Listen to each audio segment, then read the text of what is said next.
So for this next panel, I'd like to call up David Baker, VP of Services from IOActive, Matt Carpenter, Independent Security Analyst, Robert Former from Security and Research and Development with Itron, Travis Goodspeed, University of Pennsylvania, or perhaps University of the World at this point, who knows, and of course, to moderate, Gibb Sorbo. And I also want to invite up Don Weber, who I just recently met, but I think he should join this panel as well. If Don, if you don't mind, are you here? Oh. I think he's out seeking coffee. Okay. Or relief from coffee. So, if the world of cybersecurity and security incidences could be considered a battle, these people here should be considered special forces. These are, and you know, what are special forces? I mean, special forces are generally sort of outliers, sometimes considered fringe characters, but there are people that really enjoy digging a lot deeper than the typical soldier and doing things that other people might not either have the skill set to do or want to do. Essentially, what at one time they were considered hackers. What we're discovering now is they're becoming very crucial parts of securing our grid and actually our entire infrastructure. To moderate, I have Gibb Sorbo from SAIC, and you know, I'll hand it over to Gibb, and this should be a very, very interesting panel. Thank you very much. Thanks, Mike. As you see from the agenda, I mean, when you bring up a bunch of pen testers, you know, typically if you go to RSA or DEF CON or some of the other ones, they usually talk about their exploits. And, you know, this is really not the focus of this panel, although it certainly can touch on some issues in terms of where people should focus their energies. But, you know, as I was telling people, the sort of my two priorities for this panel are, number one, to have a, you know, interesting and lively discussion about vulnerability research issues, and to, you know, to talk about how they could be used to help better the utility.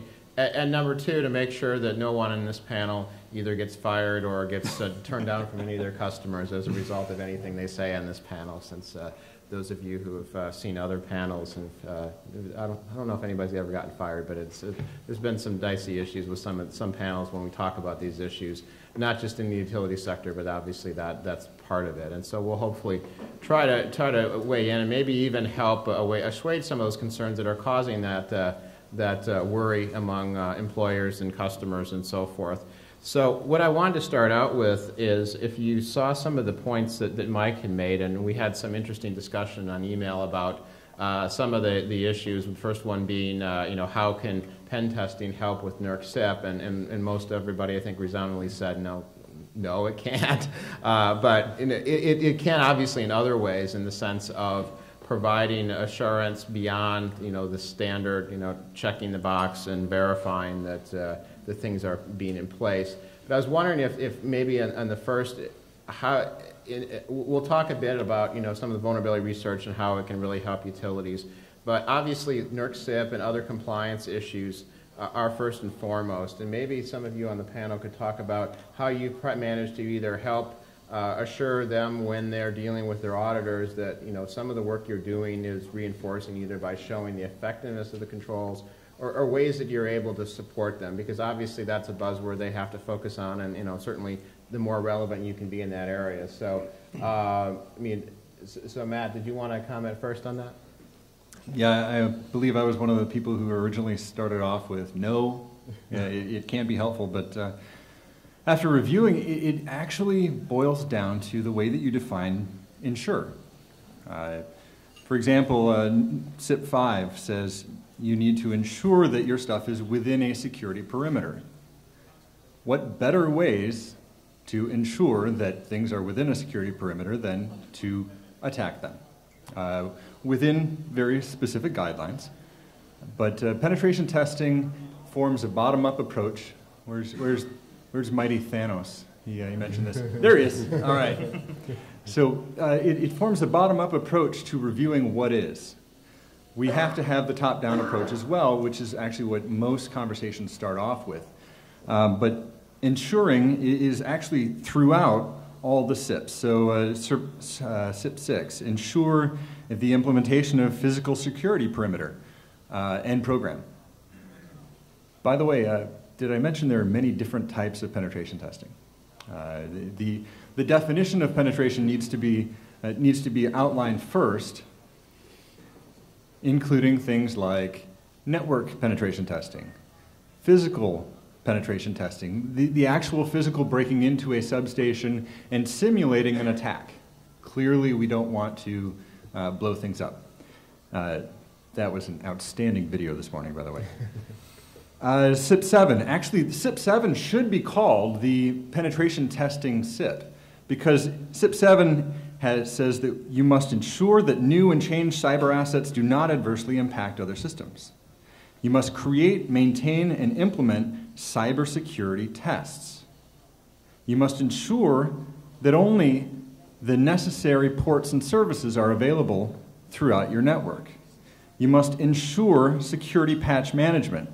I have yet to find a better insurance of security patch management than a pen test. You must ensure malware protection. You must ensure account management. If any of you are not familiar, penetration testing without account management really should be stricken from the books. Pen testing hits account management square in the eyes. By the way, SIP 7 also talks about cyber vulnerability assessment. That sounds kind of like a pen test. SIP 8, incident response plan. Actually, pen testing can show scenarios and real-world attempts. In fact, in Guardians has always said, while we pen test your network, get with your defense guys. Make sure you can see what we're doing. Ensure that what you have in place allows you to have the information and the ability to respond in a relatively short time frame. And then recovery plan, well, I'm not sure I can really do much about that. But so it was said earlier that I think it was Bill. He said that we're building a culture around security. That is a great top-down view. It has to happen, and it's great for DOE, NIST, and the federal government in general to be pushing top-down approach. Unfortunately, we can't win this war without coups. And one of those coups is at the technical level, where we can show, here's some weak stuff. You know that great security stuff that you're saying from the top? Here's some weakness, and here's the potential impact.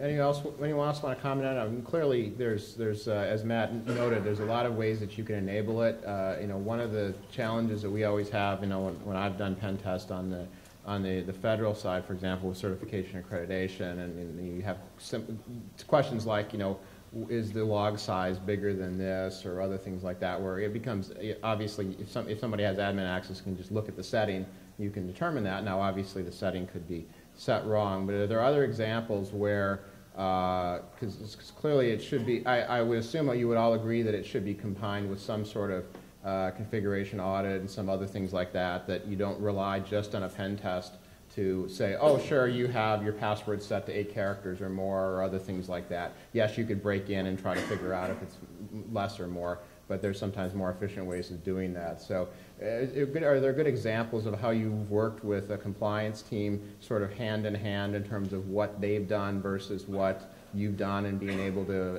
establish together a sort of a compliance assessment, vulnerability assessment?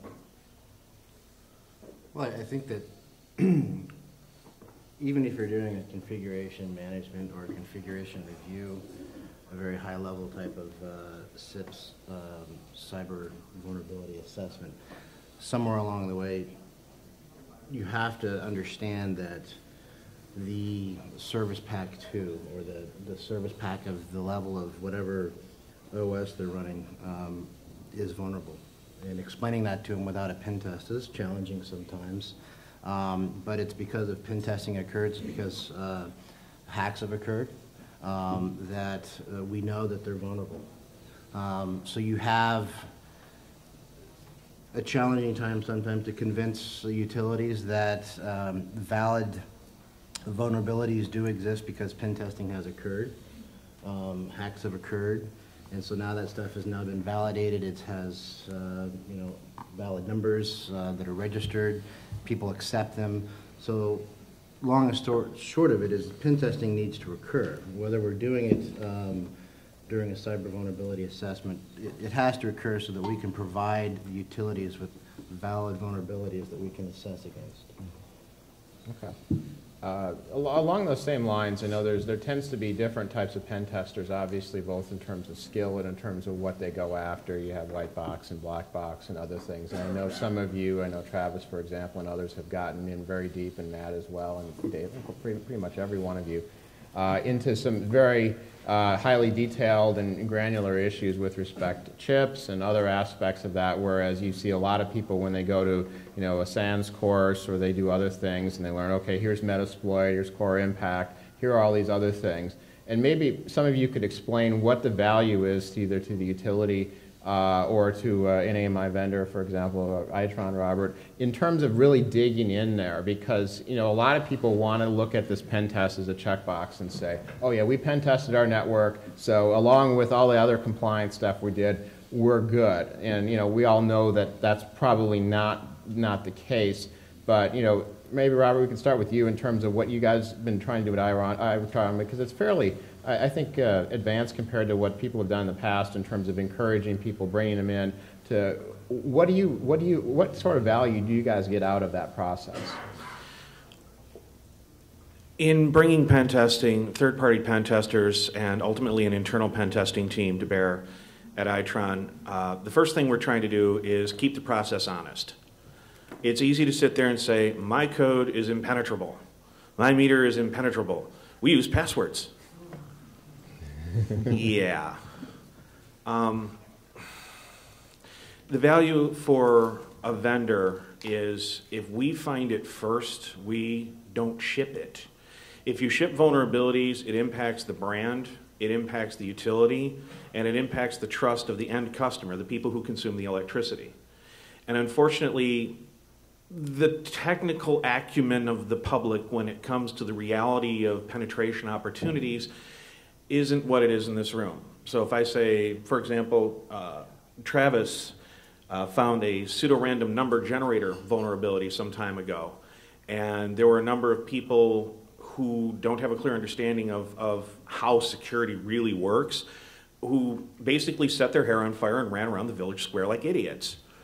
Didn't look good for the utilities, didn't look good for the manufacturers until we had an opportunity to explain, yeah, that's like a 1 in a million thing, and only these manufacturers are using that chip, and guess what? The manufacturer of the chip is actually fixing it because, penetration testing found it before somebody malicious did. For the manufacturers, I think this is a new thing. The developers never want to hear how ugly their baby is. And it's my job and these guys' job to not only come in and tell you that your baby is hideously ugly, but here's a good plastic surgeon for squaring things away. It's very early in the process. It's very early in the acceptance at the executive level. There are still some executives who keep going to the concept of what's my return on investment? How are you going to make me money by spending these millions of dollars on having a bunch of kids play with our meters and try and break them?